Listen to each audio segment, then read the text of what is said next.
Rolling. All right.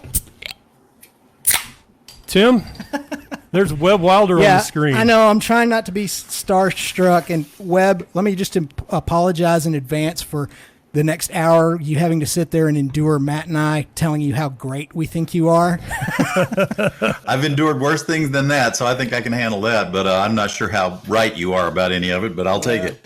Well, please take it with heartfelt sincerity. We're long time fans, and we fancy ourselves as understanding you better than a lot of the people that call themselves Webb Wilder fans. So, well, it's certainly possible. We and cheers, Webb. Cheers, and Tim. Cheers. I got some H2O here. Right, that's what you Very need. good. We should. When you and I spoke earlier before the podcast, when we were talking logistics and such, I was bragging about how well my air conditioner was keeping up, and it has since died. Oh man. Yeah. and it's in the summer in Midland, Texas, right? Yes, sir. 102 today, as a matter of fact. Yeah. And at present, it's not working at all. It is deader than a fried chicken, sir. God. I have no idea. I mean, I talked to you. I did some just bill paying and random computer stuff, and came back out, and it was just the hot breath of failure coming out of my air conditioner vents. So yeah, it's moving air, so we've got that going for us, but not much else. So now, is this just in your studio for your whole house? The recording studio is in another part, and right now you can hang meat in it because that's where we're going to go after we get finished. Oh, good. Okay. Yeah. It's warm in here, but we got a good big vent, and we're going to be done before the window pours into the Vann Cave. By the way, the Vann Cave is adorned with, we have the Webb Wilder Credo signed by you in Austin, Texas. Okay. Right down there, and I do have one of your picks up there too. And I would have the custom Webb Wilder edition Stingray guitar, but I put the sticker on it like you did your black Telecaster. Yeah. That's on my workbench right now because I had to change them out because I cracked it. So. Oh yeah. Okay. And if you're ever really, really bored, like so bored you want to look up pictures of me on stage online, I actually have an Inca Silver Stratocaster with a big Webb Wilder sticker on the pick guard. So, wow. Yeah. How'd you get it on there? There's not much room for that. I guess you put it on the horn or something. Yeah, I've actually put it down in front of the the switch. Yeah, yeah. And I did carve. I think I carved part of it off either the top or the bottom. So. Well, I'm honored to have my heraldry on your Inca Silver is very cool. I knew a guy growing up. I never even saw a real vintage Inca Silver guitar, but I did. Finally I didn't even know about that finish. I met a guy who had a pre-CBS Jazzmaster in that finish. Oh yeah. Well, that one is a guitar that how it is in life. You stumble across a lot of musicians who fall on bad times or maybe aren't managing their money well, or their girlfriend. What you call a musician without a girlfriend, right? Broke. Homeless, yeah. Yeah.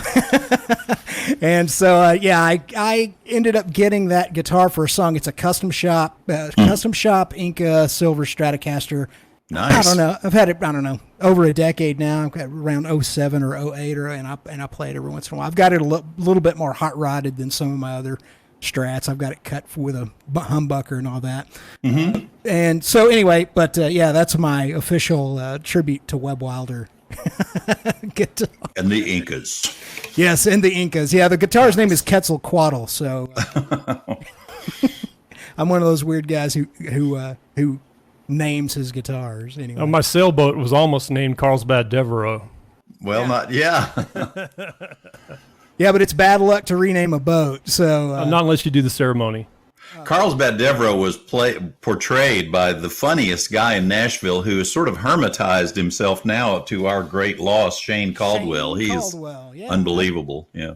I have looked up to see what maybe has happened to Shane. Looked for Facebook presence, any kind of social media presence, and I've never been able to kind of locate what he is. I think he's on Facebook. I don't know how active he is. Okay. Yeah.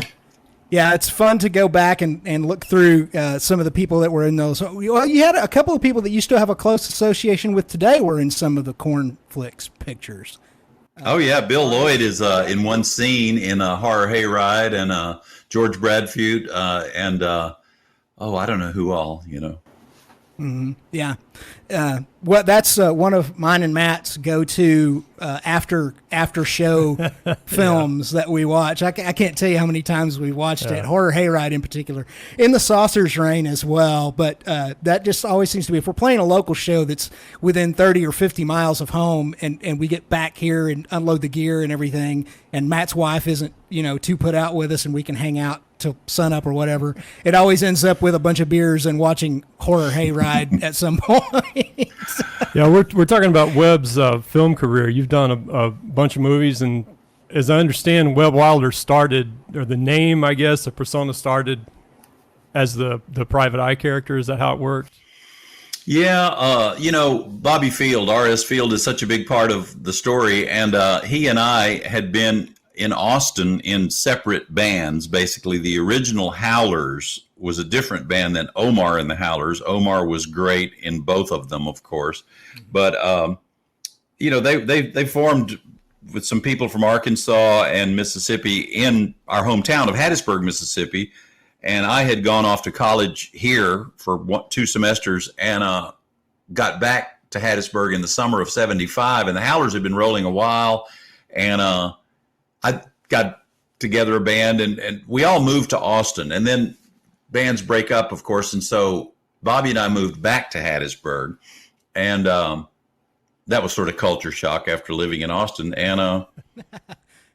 And that's how these things happened. He had a job working for the University of Southern Mississippi in a media capacity, filming football games and stuff like that for the Office of Public Relations. So naturally he had a film student assistant, which was Steve Mims, who turned out to be brilliant. He needed a senior project, and that's how that film, Webb Wilder Private Eye, happened in the summer of, I don't know about the summer, but 1981. And next thing you know, he gets an A on it. He gets into some film festivals and does well. And then, time's passing, and the band I was then in, the Drapes, broke up. I moved to Nashville, and then the film is on the USA Network Night Flight program, and I was losing my hair anyway, so I thought, well, I'm wearing a hat now, I guess, and I'm fronting the band. I had never been in a band where I was the only singer, and then it kind of became sort of all about me, in terms of fronting the band. And then by default, you wind up being a band leader, which I'd never had a conscious thought about in my life. And that's all kind of weird, you want to be in the band, but it's your band. So there, you get into that paying the cost to be the boss thing, or as Dan Baird would say, head of household thing at some point, and it gets a little weird. But actually, it's all fine now because, so many of the people were great people and still are. And I was so hung up about it early on. Like I have a super early gig poster, promotional poster in my office. The first ones didn't say Webb Wilder and the Beatniks. They said the Beatniks featuring Webb Wilder, because I felt like I'm in the band. I'm in the Beatniks too, Right. That's I discovered you on his Lonesome Pine special, right? Yeah, we talked about that earlier. Yeah, we talked about it in Austin. We talked about it the other day, or earlier today, and that was the thing. I never forgot your name or the band's name because of the little intermission where you specified it's Webb Wilder and the Beatniks, and you did the point, and I remembered that for decades. Well, that's wonderful, and you're kind of in the minority, because I've done that till I'm blue in the face, and people still will say Beatniks, and I even talk about it on It Came From Nashville, Maynard G. Krebs and all that. But it's overly clever name at the end of the day. It's a really neat idea, but it's always been problematic. People want to call you the Beatniks, and then we did the Nash Vegans, and we did that ahead of the curve of people knowing Nashville as Nash Vegas. And people didn't get that, man. They're like, "Are you vegan?" He's like, "No, man."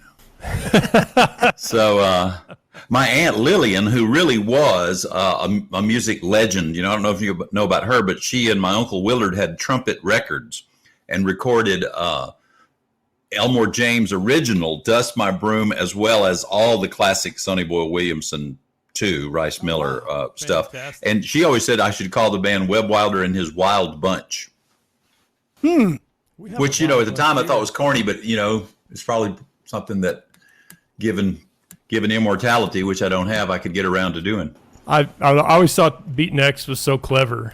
It is very clever, and it's another Bobby Field thing, and but it I tell you what, man, it wasn't like immediately accessible to a lot of people, But the other thing too is, even though a lot of people got the name wrong, they still dug it, So if they got around to saying it right or wrong, it probably indicated they were digging the music or something, or they wouldn't have said the name at all.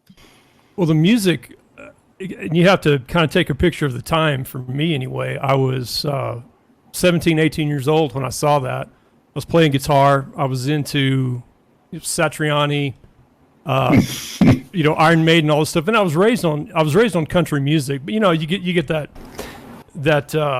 part of your life where you get away from what you're raised from. You're gonna do your own thing. And I'm listening to you, and it was fascinating. It stayed that way, and still is. That. Well, thanks. I guess you call it an Americana sound. Well, now they would, and you could call it roots rock, you could call it this, you could call it that. I shouldn't have been, but I was surprised early on when we got labeled rockabilly, because that was a big part of what we were into. But we always felt, and now the trajectory proves we were, in motion of like anybody. And I don't know. See, part of the problem is if you look country, people are going to think you're country. So I got a low voice, I'm a big bulky guy with a cowboy hat. So people aren't going to, you can be, if you're Ronnie Wood, you can wear a cowboy shirt and people will never call you country, Right. Yeah, that's true. So, but I grew up thinking, I don't know what I was thinking. I didn't intellectualize it, but now what I realize I was thinking was that the Beatles set us all free and kind of gave us a mission, which was you can do anything you want to do as long as it's good, And so that's what I've tried to do. And I'm not saying I've always been successful, but the Beatles were very eclectic. And, but even the good artists pre-Beatles, Jerry Lee, Elvis, whoever you want to name, those albums had variety in the songs, And I just thought if you were going to be cool and do something worthwhile, that's what made a good album. And unfortunately, by the time I started making records, that was not what was going on. They wanted you to have a sound and market that. And people who did that did well, and so when people started first using the Americana term, I didn't like being labeled Americana, but Americana has proven to be, nothing's perfect, but it's proven to be what I always saw it as full of eclecticism, full of variety. Mm-hmm. And, if you listen to my albums, I mean, even It Came From Nashville, It Gets in Your Blood is not really rockabilly. And certainly, even though Bobby sang it, I didn't sing it. Is This All There Is not rockabilly. So, I like variety. What can I say? Well, I had a kind of a revelation one night. We were on a sailing trip. We were tied up. My wife went below. She went to sleep. I was sitting out, running through my playlist and fishing, and it hit me. And I may have told you this, but it was on some of your older stuff. So songs like "Tough It Out," "Legs Burning on the Leather Seat," "Sitting Pretty," yeah, and some of those others. And I thought, if you turn the gain up a little bit, maybe plugged it into a 50-watt Marshall and had Bon Scott sing it, it would be early AC/DC. Yeah. If you turn the kick drum up on Stay Out of Automobiles on Town and Country, it would have been AC/DC. But see, with Doodad and Hybrid Vigor, we were accessing those crunchier things. Yeah. We had, sonically speaking, we had a lot greater success with Doodad. I think it sounds great. Unfortunately, Hybrid Vigor, even though it's an all analog recording, sounds digital. Just go figure. It's at the last of the 80s. It's 89, but it sounds very... Although I heard the original Human Cannonball on the radio the other day, sounded pretty darn good. But, I always loved the Stones. I always loved The Who. Bobby really loved The Who. And, I was into Free and all these, different Badfinger and all these different British bands. And at the same time, I was into The Band and NRBQ and, cleaner tones and stuff. And I watched the Porter Wagner show on TV when I was a kid and all that. I was taking it all in, and my favorite artists have roots and then go somewhere with them. But then the trick is to sort of have at least a focused enough sound early on that you can gather a following before you start confusing them, I guess. Yeah. Well, and that's kind of, you were kind of a victim, that's a strong word, but the way that the industry was at that time, Sure. that is what was being heralded and being used as a workable, successful formula, especially in situations where record companies had to risk a lot of money on a new artist and that sort of thing. So they wanted to kind of play it safe in that regard. At that time, right about the time Hybrid Vigor came out, the 89-90, I was working as an engineer in a recording studio for a record label called Jalapeno Records, and we worked with a lot of different artists from country. We worked with Clint Black's band at the time. We worked with a guy you may be familiar with, a guy named Shake Russell, who's basically a legend here in Texas. Right. I've always heard of him, yeah. Okay, yeah. I engineered and produced and played on 5 of his albums, three, 4, 5 of his albums in various different capacities. But you mentioned the production sound of that album being analog but sounding digital. And what we were doing at that time was we were actually using a big 24-track analog 2-inch machine to do the multi-track, but then it was all going to digital 2-track. And so you kind of got the beginnings of that big fat 2-inch analog. Well, and you get into the gated snare and the gated verb and a lot of digital stuff that goes on that's not printed necessarily, and then there was the digital tape, which is those are in junk heaps now. Oh yeah, those old MCI machines, super expensive and now worthless almost. Now worthless. Yeah, they were a nightmare to deal with. One of my jobs at the studio was I had to degauss and clean the head stacks on those things, and believe me, it wasn't a pretty thing. And now, yeah, you can buy those machines for $500, but then to get them running right, you have to spend $10,000 on them. They're worthless, Yeah. But anyway, the Doodad does sound great. You don't have an album that sounds bad, let's be honest. But well, thanks. Human Cannonball and all that stuff, I can kind of hear that sound. It's where things are kind of transitioning from analog to digital. And that was a very that was probably, in my opinion, that's the album of yours that has the most quote unquote produced sound about it, if that makes sense. Yeah, you can go back and listen to like for instance on the new album, we do the great Los Lobos song, and they're great, and it's deep catalog. A lot of people didn't ever realize that it existed, but the song Be Still. But whatever album that comes from, maybe it's The Neighborhood. I don't even know. It's full of great music, but it's not a great sounding record. And it's it's completely different than Hybrid Vigor thematically and harmonically and all that. But it has that kind of less than walloping thing, And so it's frustrating sometimes, especially when you're not an engineer or something and you're sort of led around by the nose. But I think back when we did Hybrid Vigor, another thing that I didn't realize until I realized after the fact that most of my heroes were sort of anti-heroes, and I just kind of wanted to get to the middle. But see, the middle is like, you're definitely on your way up or down once you get to the middle. You're not going to stay there. There is no middle, So I was thinking of like Rockpile and NRBQ and the Thunderbirds and all these people, and the record companies were thinking, these guys could be ZZ Top, and I didn't really plan on being ZZ Top, but even though they're great, you know what I mean? Those sounds, that level of wallop and radio and hits and everything. And we kind of, Human Cannonball really got people's attention as a single, and actually Tough It Out, when Doodad came out, got more airplay, sold more copies, but it seems like Human Cannonball is more remembered. If I go do a show, if all I really need to do to crack the ice on a tough crowd, it seems like, is to do Poolside and Human Cannonball. Mm-hmm. So sometimes I joke about it, like, well, I'll just do those songs and go home. What do you think? Well, I know Human Cannonball, the visual of that video really, really sticks in my head anytime I hear that song. No, and Well, I'm glad at the time very few people saw it. Even though we had a moment of Kurt Loder and I can't remember the girl's name, they were saying nice things about us on the MTV news. But, when MTV first happened, if you had product, you were going to get it played because they were hungry for it. But by the time we made that $90,000 video, they were inundated with product.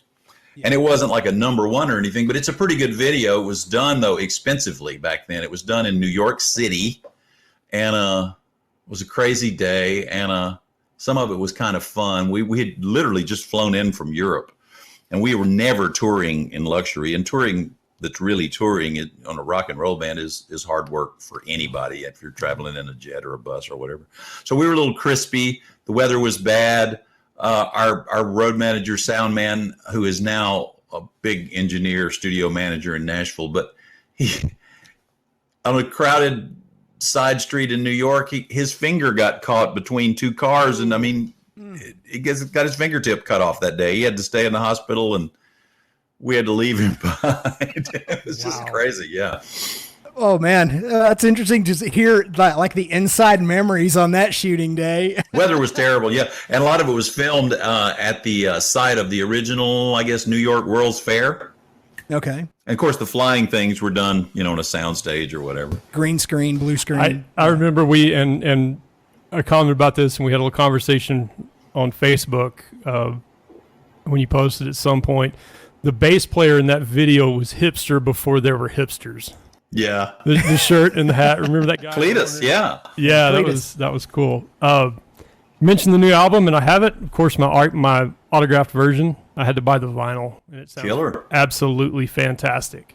Well, thanks. And we tried awful hard to make everything sound great, and be anal retentive about the mastering and the pressing and the whole 9 yards. And so I hope it does, Well, you nailed it. I was reading down the list of musicians and the instruments, the horn sections and electric piano. It's fantastic.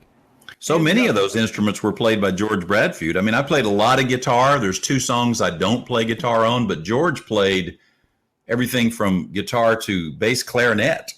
And you started on bass, right? Or at least in one of your earlier bands? Yeah, I got a Silvertone $17.50 plywood acoustic guitar when I was about 11 or 12.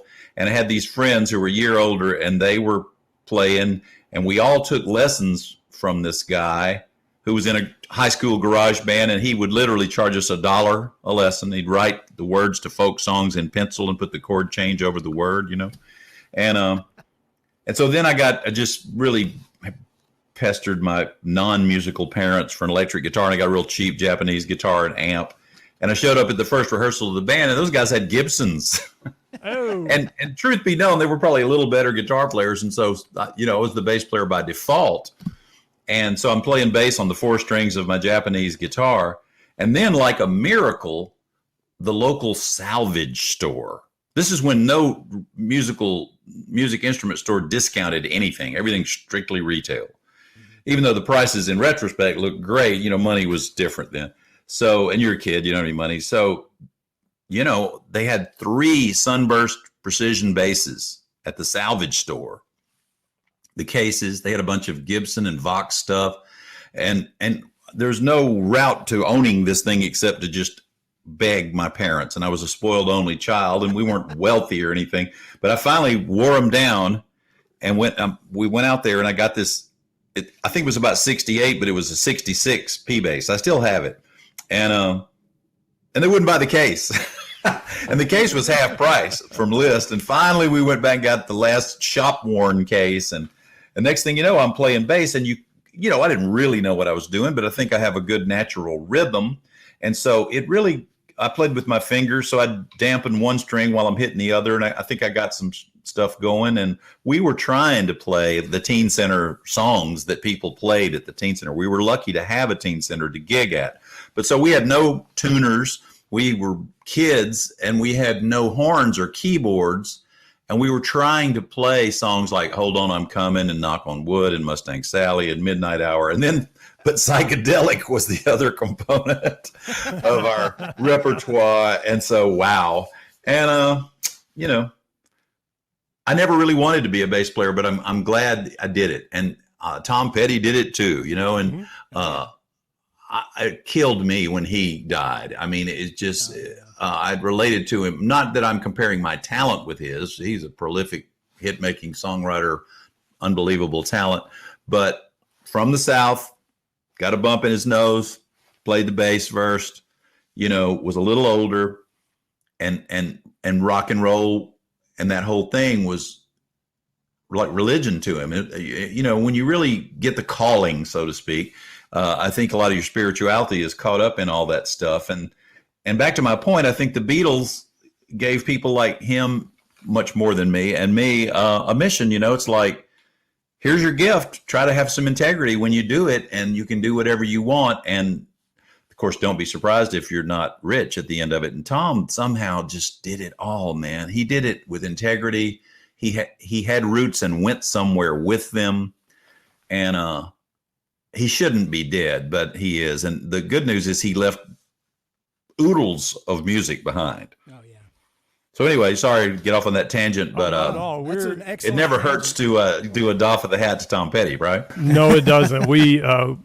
We're big Tom Petty fans, and we picked up the Mudcrutch song. Oh yeah, we did a cover of a cover. Yeah, we did Mudcrutch's cover of 6 Days on the Road. Right. Yeah. Okay. So Well, and what I was going to mention, I play the bass in our band, and I was just kind of wanting to hear what they did with it in Mudcrutch, and I knew Tom was playing. And I had never actually seen him play a bass, and watching him play those straight eights with just his thumb. Yeah, I gotta say, I shouldn't say anything against him, but he was so great. It's not really anything other than the observation. So we went to see Mudcrutch, saw the last Petty 2 tours, you know, Heartbreakers. They were great, but and he was playing a lot of great guitar on those shows too. But man, I went to see Mudcrutch at the Ryman. And the common mistake sound men make is whatever the stage volume is, they make the PA too loud, especially the low end. The kick drum and all that wants to run away and mask everything else. So here's Tom playing a boomy Hofner bass through a big old 215 Showman kind of amp or something, which, you know, watts-wise is not a mega bass rig, I guess. But, man, they had that low end going through the PA, and he had his fingers flat on the bass playing with his thumb, so there's no dampening occurring. Mm-hmm. You know, it's not like when I used to play like with these 2 fingers, and as you hit one string, you're killing the other one. You know, it's called dampening. I don't think Tom was doing that. He probably did a little bit with his thumb, but it was all thumb. There was nothing but the thumb happening. And he played these big old long whole notes, and they would just swallow the rest of the band, you know. Oh, yeah. Well, so I didn't love his bass playing when I saw him. I saw him playing with his thumb, and it was on it was a live, very well recorded live version. And I sat down and tried to play that song with just that thumb, which I very rarely use. And I don't know how he does it. Just that thumb. It's kind of a weird, you know, so it's like Hendrix used to play low strings with his thumb, with that wraparound technique. Yeah. And, And I never could get comfortable with that. Or that Mark Knopfler claw hammer. Yeah. Thing. Well, I saw an interview with Chet Atkins some years back where he said he never knew a good guitar player who didn't use his thumb. And I thought, well, I better start using mine. And I do a little bit, but it's one thing to do the string, but you got to hit the intonation right or it'll be out of tune. Tom Bukovac is a superhuman musician who's doing a lot of YouTube stuff under the title of homeschooling, schooling with a K. And I mean, you can watch these things as guitar lessons or just for enjoyment or both. But he talks about the thumb and the pinky and his just knowledge of fretboard and chords and all and lead playing too. He's a big successful session man, you know. But Tom Bukovac, man, he's got all that going on. But you know, a real big neck size is a trip too. You know, it's like I'm kind of a neck snob, and I don't think I have 2 guitars that have the same neck profile. But if the neck's too big, that thumb thing is harder to do, I think. And I've got big hands, you know. Yeah. And if the neck's too small, I feel like scooched up and playing cowboy chords while I'm trying to look at the crowd and sing, you know, like the Rickenbackers and Mosrites and post 65, 60s Gibsons. I can't play them.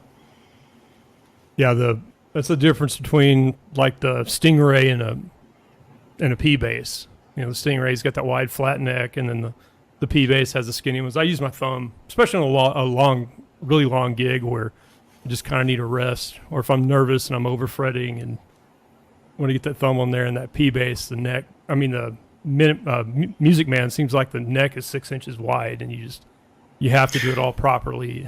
Generally, jazz basses have the smaller of the two, jazz bass and a P bass. My P bass, the one I've had since I was 14, has an enormous neck. I don't know.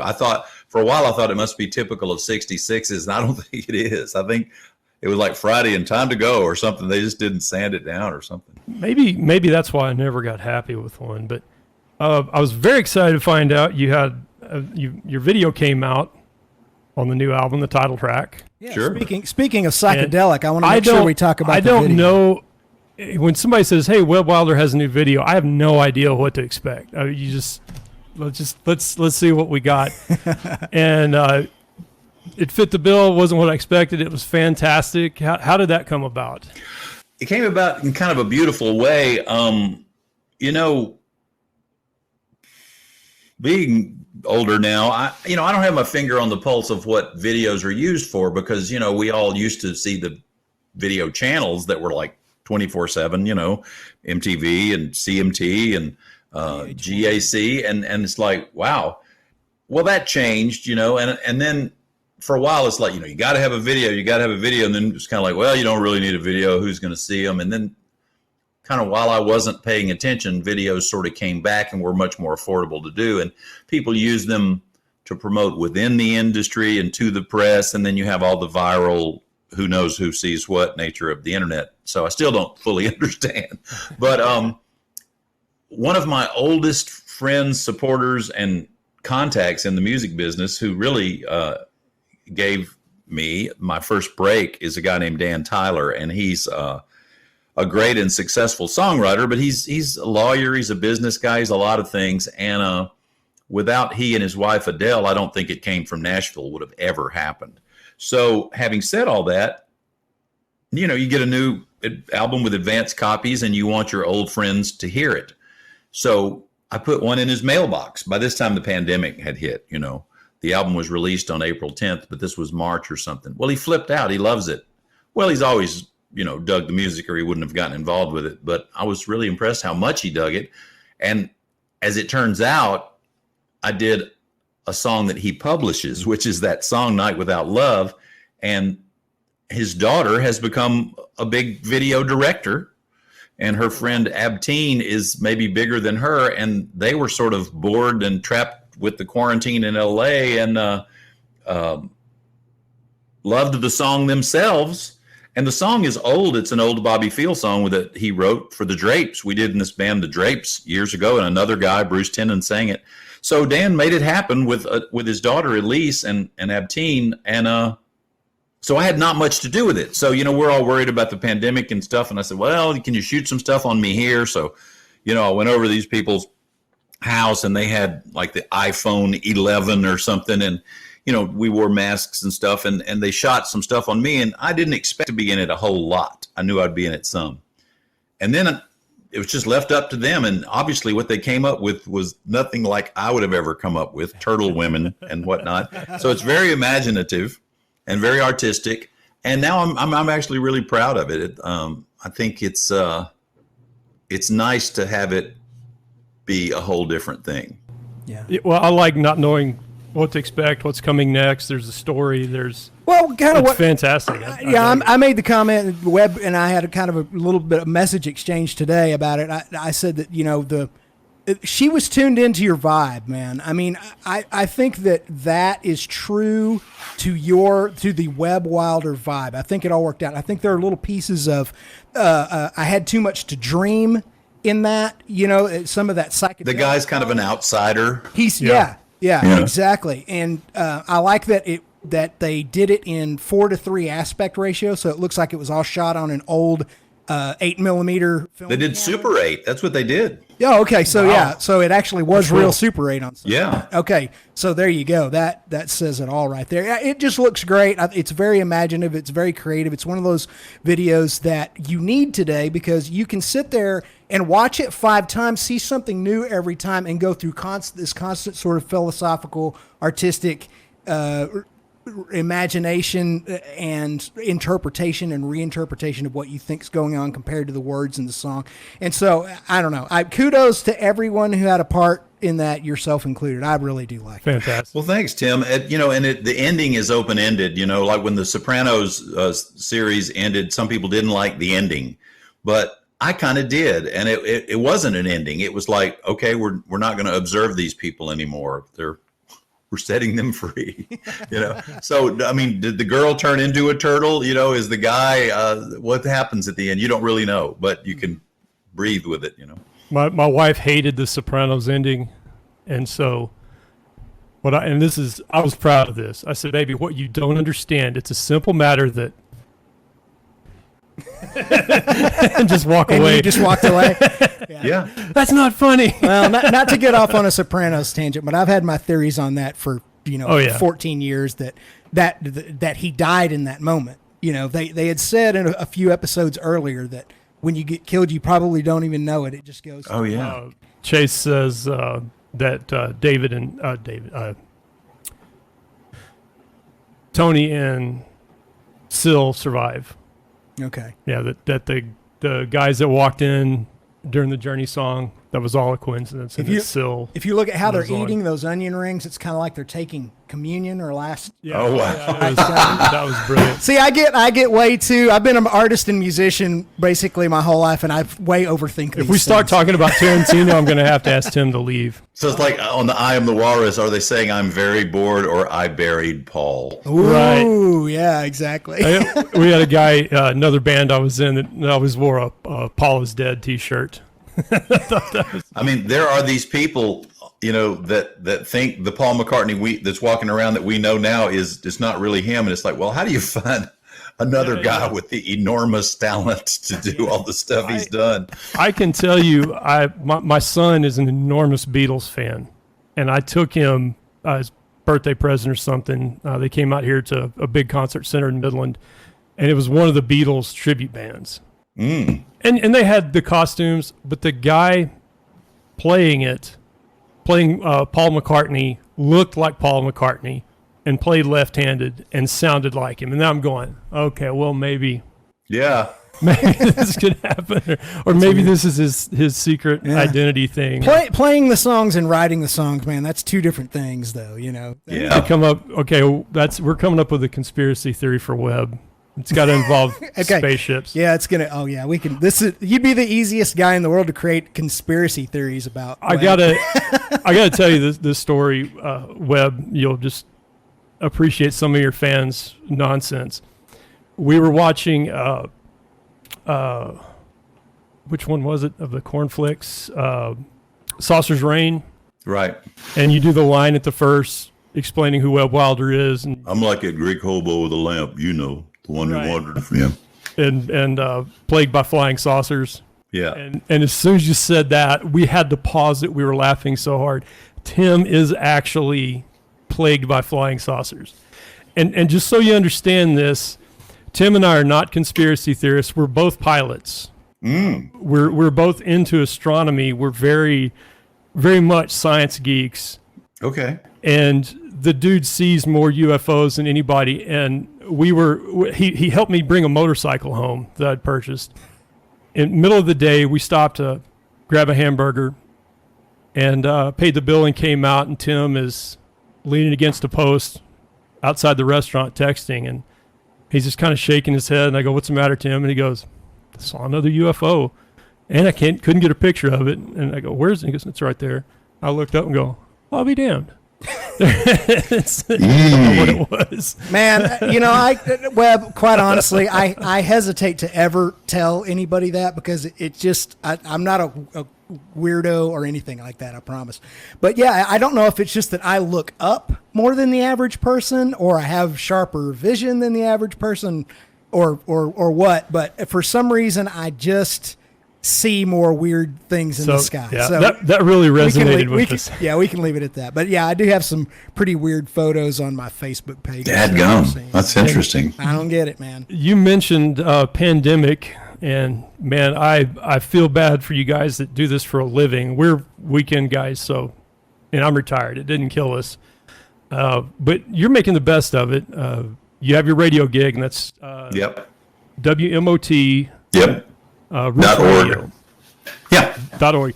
Yeah, I'm going to put links of all your stuff up there. Thank you. On the thing, and that's it's got the dates on Tuesday and. No, I'll tell you the whole thing at the risk of telling you stuff you already know. But the show is called The List, the Americana Chart Show, and it's an Americana album chart show, and it's a weekly show. So it airs in real time. It premieres, so to speak, every Friday between the hours of 2 and 4 Central in the afternoon, and then that replays Saturday morning, 7 to 9 a.m. Central. And then the following week, if things go like they're supposed to, this doesn't always happen, they will have that one and maybe the one prior to it on their website under Roots Radio Replays, because they have several specialty programs, mine being one of them. And so, they're all under that Roots Radio Replays at WMOT.org.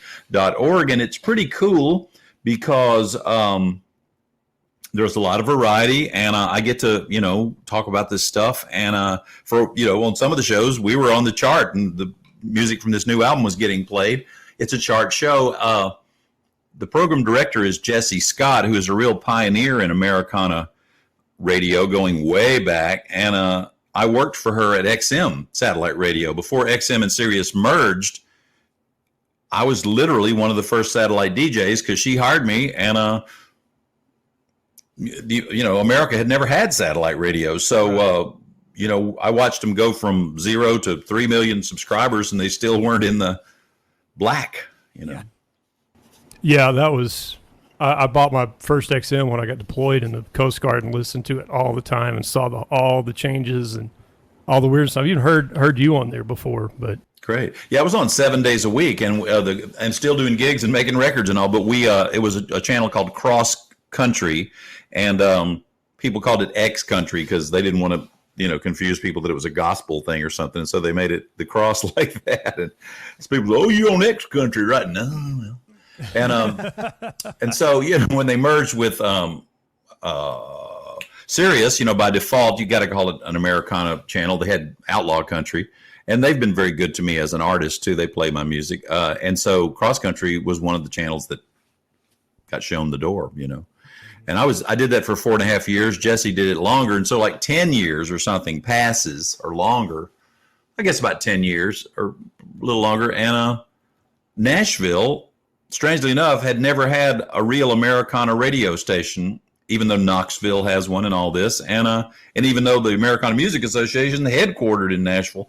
So they worked out a thing with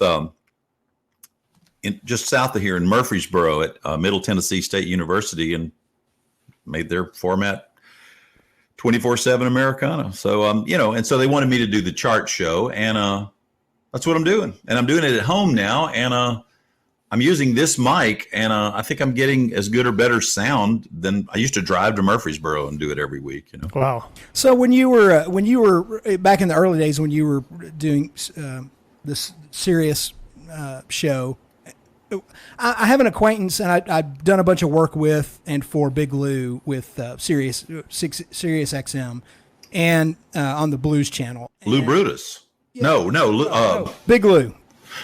Okay, I knew when I was at XM, it wasn't Sirius. Bill Wax was the blues guy. Okay.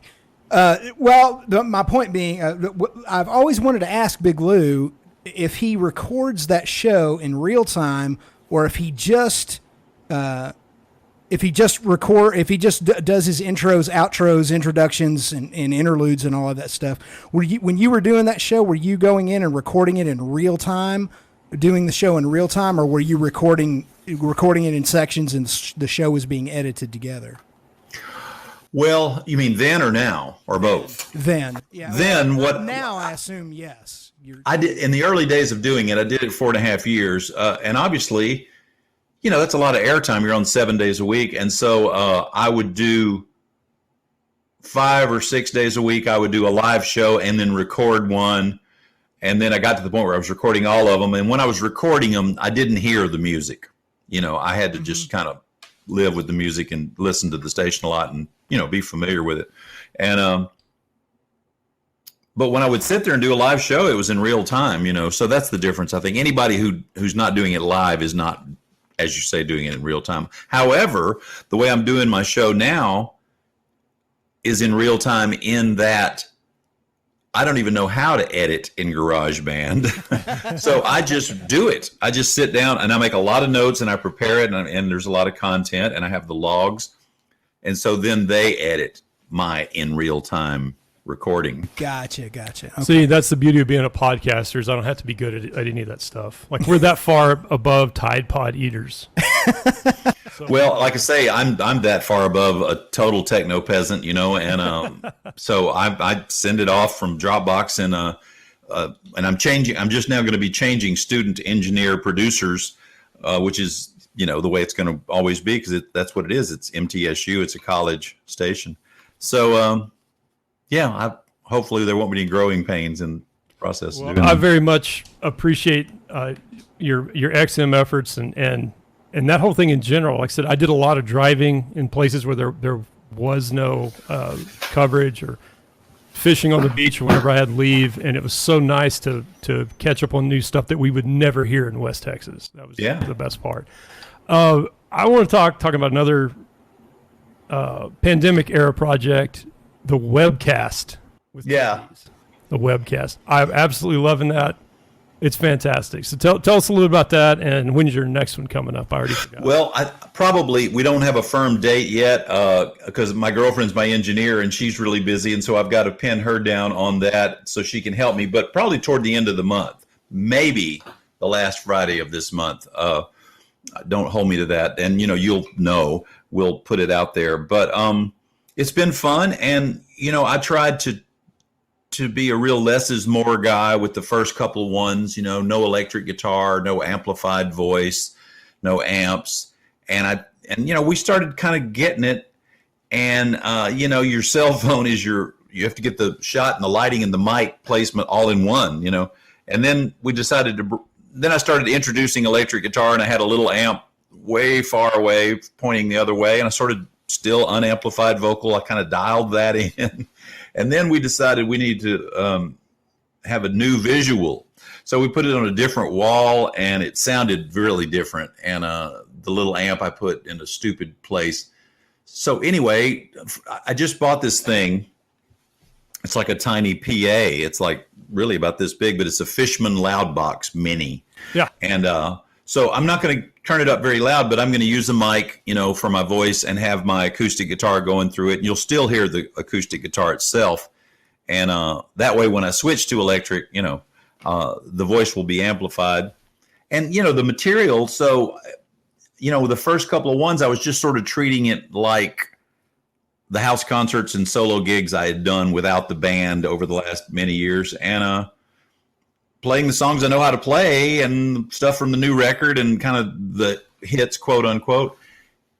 But after a while, you kind of go, well, I know it's kind of a poolside human cannonball world, but I mean, this stuff lives on YouTube. So last one, I really was trying to please myself as much as anything and break it up. And I went back and just did a bunch of songs I like, the Nilsson song, and the Fogerty song and all that stuff. Yeah, and that's great.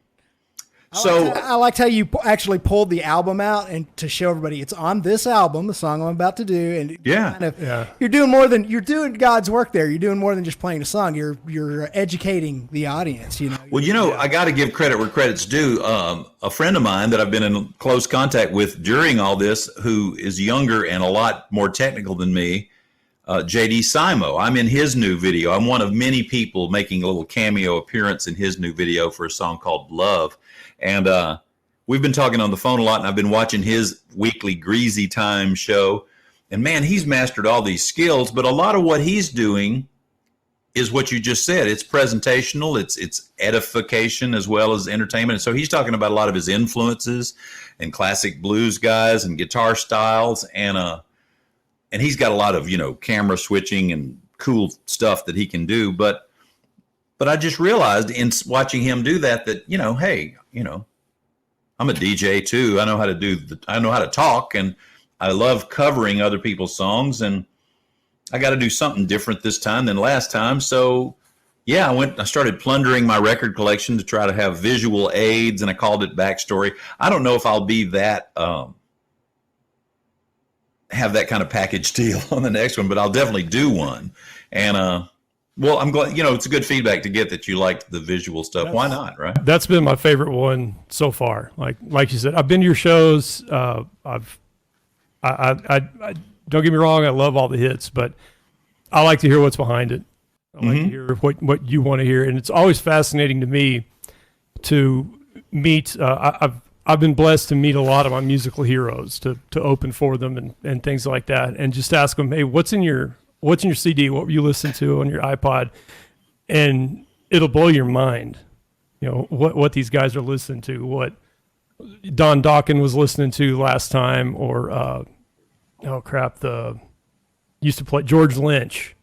What he's listening to was like some kind of fusion jazz and stuff like that. It's just Joe Satriani was listening to System of a Down when I got to talk to him last. So it's fascinating. I really dig it. And my favorite part about that, you are a piece of and a curator of musical history. I really appreciate that, because where I am and what I listen to, and not growing up in a huge musical world like you did, it's really given me a lot to listen to, a lot of new stuff. And you're also a guitar collector. I got to ask a fan question that came up on a forum or YouTube, something like that. It wasn't yours. It was somebody who published a video of yours, like at a club. It was like the club's page. Mm-hmm. Your yellow or natural Strat or Telecaster, whose autographs are on that guitar? Oh, really? I'm happy to tell you that. Really iconic ones.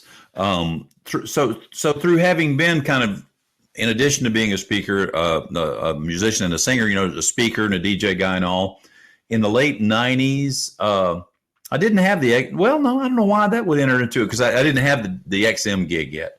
But so it's probably pre-internet for me. It was anyway. And I remember Joe McMahon and I were at his house working on a song, and I wasn't checking my voicemail at home or whatever. And when I got home, I had a voicemail from maybe my friend Jay Orr, who is a totally knowledgeable musicological oracle, who works at the Country Music Hall of Fame. And they were going to do something here with James Burton, Chet Atkins, Scotty Moore, and Dwayne Eddy. They were going to put all of their handprints in concrete for the Rock Walk in LA. They were going to do it here and send it out there or something. I don't know.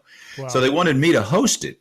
Well, by the time I called them back, they had gotten Robert Orman to do it. And I thought, well, Robert really is, he's really more of a scholar kind of guy. He will do a good job. But they said, well, look, I'm sorry that, you didn't get the message in time, but why don't you come anyway? So I said, okay. And so I just had this kind of presence of mind to take 2 guitars to see if I could get these guys to sign them. And I had a Gretsch reissue, the one that's on the back of Town and Country, which I've since sold to a friend of mine. And I had this Parts Telly, had a Tom Murphy relic finish, pretty nice Parts caster. And next thing I know, I'm in a room with Chet, Scotty, James Burton, Dwayne Eddy, and Hank Garland was there. Can you believe they didn't put his handprints in concrete? What's up with that? And so they all signed it. So signed the 2 guitars in one fell swoop. Then later, I got Jimmy Johnson, who played on, all the Muscle Shoals stuff and engineered the Stone stuff down there, to sign it. I got Don Helms, who played steel with Hank Sr. and the Drifting Cowboys, to sign it. I got Hubert Sumlin, who played on the Great Howlin' Wolf records, to sign it. And I actually had Red Volkart and Bill Kirchen on the edge, but they kind of wore off. Mm-hmm. Yeah. Well, Wow. I do the same thing. Purple guitars, Joe Satriani, Jimmy Vaughn came down once. I got him. Got to work security for that. And then this black and white P bass is Stuart Ham, Nice. bassist. This, I'm pointing at it right in the camera. The 72 Fender was supposed to be signed by Webb Wilder. However, I bought the new pick guard because the old one's cracked and had no idea what it was made of, how it would work, and so I needed to replace it anyway, and put it in a suitcase in a side pocket, and then brought a different suitcase when we went to Austin. Oh man. So that was He wasn't mad or anything. when he got back. I was bitter for a while, but I'm over that now. Well, I'm happy to do it. Send it to me or not or whatever. But I left off something important though. Not long ago, I co-wrote a song with John Hahn that I hope will make the cut and be on the next Shamika Copeland album. And they even had me come down and play on the song. And they had different famous people blow me out of the water, play on other songs. So somehow I told John Hahn that I, had all these signatures, but it's a Telecaster. It'd be great to have Steve Cropper on there. Well, he said, I'll call you. Steve's coming down to play on a song. So anyway, I went back. I wasn't playing that day, but I went back and met Steve and he signed it. Fantastic. And now I've had Tom Murphy spray over it again to seal all these in, Oh yeah. Keith Richards would be the other one, and you'd sort of be done for Telecasters, By the way, I loved your Jumpin' Jack Flash. That was fantastic. Thanks. I saw it on one of the club shows. And also, I know Tom Comet is pretty much social media free. Yeah. But I don't remember. There's another one of those venues that publishes their shows on YouTube. And I always dig Tom when we're ripping off your music shamelessly. I do my best with his bass lines. And I don't remember where, what show, or what song, but he ripped off a solo with the most deliciously nasty, fuzzy bass tone. It was beautiful. You tell me. Right. That was gorgeous. I don't see him do it a lot, but it was fantastic. He does that on one of the songs we did on Mississippi Modern. I Gotta Move, the Kinks cover. Oh, okay, okay. I think that's it. Yeah. I recommended that. Well, I know we're going to have to punch out soon. I got to tell you, our humorous performer / fanboy story. I'll tell you two. One of them, I have Carol Kay's picks with her name on it. Did some of her lessons, and I have the big picks. And I never play with them on stage, but they're with my gear because I play with them when I record, and I'm trying to learn her pick technique. We played a club, and I dropped a pick somewhere. And a girl came up to me asking if I was Carol Kay. And I was like, I wish. She was, well, you dropped your pick. And I go, I appreciate it. And I made a Carol Kay fan out of it. I told her who she was. But we play a lot of your music, and people love it. Great. And we don't tell them we didn't write it. No. Okay. Actually, I'm very, very adamant about saying. No, we really do. In fact, that's where our story goes. Yeah. My voice is shot right now. It's damaged, but I could do a good Webb Wilder. And Good so enough. Tim would he sings, he plays guitar. We're a power trio, and we finished a song that was in it was one of your drop D songs. Okay. And my religion doesn't allow tuning a bass to drop D. So he started to tune, and he played a couple notes of Wild Honey, so I knew what was coming next. And he'll say, next song we're going to play is from one of our favorite musicians, and our bass player can tell you all about it. Well, I would stand back. And the drunk chick, and I would just stand. I would start doing that as soon as I knew what song it was. And normally I would jump in. He goes, Matt, tell us who it is. And Webb Wilder, last of the full-grown men, the last of the boarding house people. And I could do your whole thing, the credo. Great. And I did this, and this little drunk chick, barely wearing a dress in the front, jumps up and goes, "Whoa, Weezer!" Because this is Weezer. Oh, okay. Webb Wilder. You know, so we did play some Weezer for her at the end. Yeah. That's funny. But we loaded her up with plenty of Webb Wilder music before that. Yeah. Oh, yeah. Yeah. Muchly appreciated. We get a lot of, there's a lot of, we have yet to play Wild Honey that people didn't dance. Oh, yeah. So, That's a great song to get people to we dance do to. Wild Honey, Tough It Out's one of my favorites. Yeah, That's a Tough good It energy Out's. song. That's one of my favorite Webb Wilder songs. And Just Had to Laugh. That's Good, that's man. another good one. So we love your music. So I'm telling you, man, there's not, I know we're a couple of yahoos and you don't have any idea who we are, but just so you know, I mean, I've been making the majority of my living for the past 30 years as a musician and have been out on the road with artists like Creed Fisher and a lot of that stuff. And I fly the Webb Wilder flag everywhere I go. We're the lower Thank middle you so part much, of the very bottom. So You guys are the greatest, man. I appreciate it. I can't do you justice. And You just need a couple more million yahoos like us, man. You would rule the world. well, okay, we'll see. I wish we'd had the music. I don't know what it could have done for us, but I wish we'd had the music video while we were still on the Americana chart. Maybe we can get back on it. But Buried Our Love actually did. I don't do a singles show. I do the album chart show, but there is an Americana singles chart, and Buried Our Love was doing pretty good on the on that chart. You know, yeah, it's teen idoldom is a long way away, though. I don't know. Yes. Yeah. Well, it's a different world, you know. It's you make music differently than you used to, and you market it differently than you used to be able to. And also, there's the clutter factor. You know, Sure. It's really hard to get above the clutter. And I'm preaching to the choir about how the quote unquote corporate, you know, interests work these days and how they have to work because there's more risk for record companies and record labels than there has ever been. Oh yeah, so they've got to do a certain way, and if I can offer anything substantive at the end of this podcast, it's just that the great stuff is there's great music out there. We believe you're a maker of great music. One of the reasons my wife in particular really likes your music is because she says nobody else sounds like Webb Wilder. Yep. She can listen. She knows it's you immediately.